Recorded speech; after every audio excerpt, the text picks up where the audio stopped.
ప్రతి అక్షరం ప్రజల పక్షం. HR9 న్యూస్ టీవీకి స్వాగతం, సుస్వాగతం.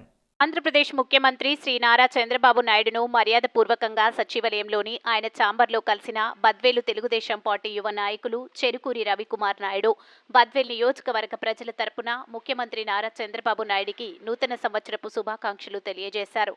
అలాగే రాయలసీమలోనే అత్యంత వెనుకబడిన నియోజకవర్గం బద్వేలని, బద్వేల్ అభివృద్ధికి అన్ని విధాలుగా సహకరించాలని ముఖ్యమంత్రిని కోరడం జరిగింది. బద్వేల్ నియోజకవర్గ ప్రజల సమస్యల గురించి చంద్రబాబు నాయుడికి వినతి పత్రం సమర్పించినట్లు తెలిపారు. ముఖ్యమంత్రి కూడా శ్రద్ధగా విని అన్ని వివరాలు అడిగి తెలుసుకుని పూర్తి స్థాయిలో బద్వేలు నియోజకవర్గ అభివృద్ధికి సహకరిస్తామని చెప్పడం జరిగిందని రవికుమార్ తెలియజేశారు.